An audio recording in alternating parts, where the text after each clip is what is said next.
So after all of that, man, um,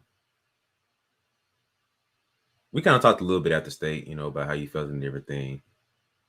For all the hard work that you put in, all these years of grinding and the 6 a.m. workouts, all the drives you made to, come train everything.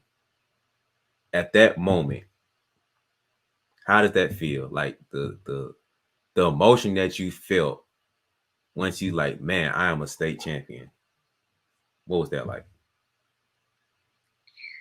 I don't know. I mean, the first thing I did, I was just praying. I was like, thanking the Lord because honestly, everything I've gotten this year is like, uh, it's earned, not given, but everything I have is a gift from God, and like the way that He's blessed me has been like things that I never would have like dreamed of, like honestly.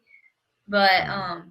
I don't know, just thinking like I was just so grateful and blessed to just be in that situation and have all my family and friends surrounding me and seeing everything come together. But also in the back of my mind, I was like, all right, we got to have to do this again next year. That's the first thing we said when we walked in the locker room. We was like, all right, congrats, let's do it again next year.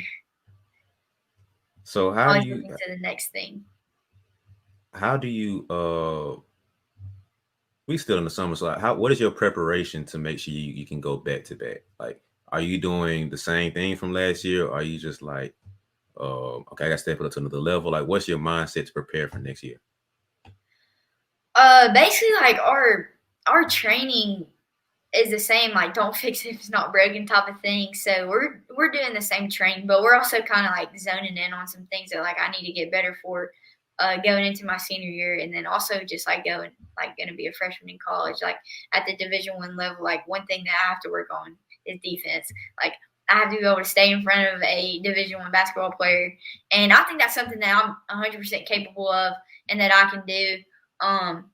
So we work on like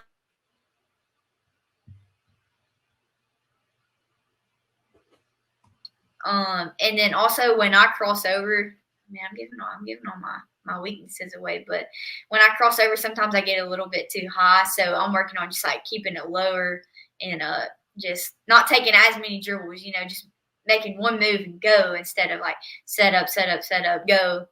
Um, but just stuff like that, and then obviously uh, speed and agility. You can't slack on that. We've been staying on the ladder, staying on the jump rope, all that good stuff. And then in the weight room, we've honestly kicked it up in the weight room a good bit. So Mm. stuff like that. So you've been a grinder for as long as I've known you. How do you find balance in? Oh, that's a good question. How do you find balance between like not burning out in basketball, but still like driving hard in basketball, like going hard every day like you do for basketball? How do you find balance to not burn out and just be like, I'm done? Yeah. Yeah. I mean, I think I really do love the game, like, and I want to be around it as much as I can. And so I don't really feel like athletes do talk about burning out and all that, but I really don't feel that. I just want to just keep progressing and keep getting better. I think when athletes start to burn out is kind of like after they've hit their peak or whatever. And so I don't know. For me, I just feel like I haven't hit my peak yet, and like I just want to keep getting better. And I know that I can keep getting better, but I know the only way that I can do that is to work hard. I mean,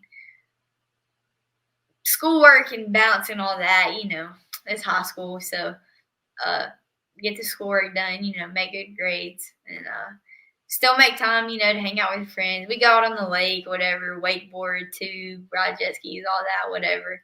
But I gotta get my work in first, so I'm getting my work in, then work then play type thing. I don't Mm. know. I just don't feel that burnout feeling. I don't know. Hope I never do, honestly, but That's an interesting thought. I've never thought about it that way. Like, I thought it just got to a point where most players just like they don't like the way you talk about you love the game. I think most people just I don't know if something happens or if somebody just kind of mess things up for them. But I think that is what kind of goes away or fades away over time Yeah, to where they don't love it as much. Not just like, okay, I've peaked. What's next type of thing. Like I never thought about it yeah. that way. I don't know. You just gotta stay. Two things that I always say is like stay humble and stay hungry. Like you gotta stay hungry for it, and then once you get it, stay humble. That's one thing that my dad tells me all the time. So That's one thing I will give you 100% credit for. Like I've only said this about like a handful of the people, and you fit in this category too.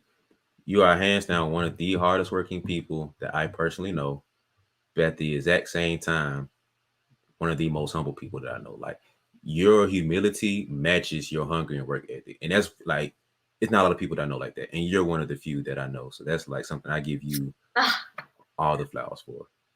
well, hey, at the end of the day, like I said, like everything I have is a gift from God, and like I'm absolutely nothing without Him, and everything that He's done in my life. So um, just stay humble because nothing without Him. And the second you think you are something without Him, man, He'll show you. Hmm. You trying to give a little sermon on the podcast, ain't it? Like, No, damn. no. No, I'm That's a messing with you. personal experience right there.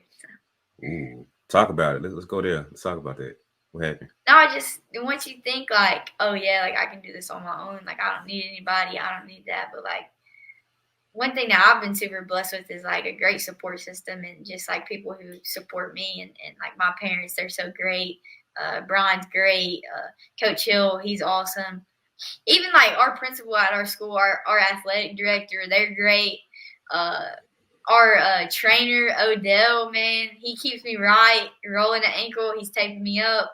A couple weeks ago, I strained my hip flexor. He got me fixed up. Like I don't know, I just have a bunch of people who are rooting for me, uh, and who want to see me do good things. So uh, I don't know, just gotta stay humble because I got a lot of people in my corner, but I got the same amount of people that want to see me fail. So I always let it show them up. I like how much attention you give to haters. Like I like that because you show a lot of love to the people that support you, but at the exact same time, you keep the haters right there too. It's like one eye on the haters, one eye on the lovers. So like I appreciate that about you, Liv. Oh, I love them all. I love them all. I'm thankful for them all. Oh man, that that's funny. I like that. That's funny. But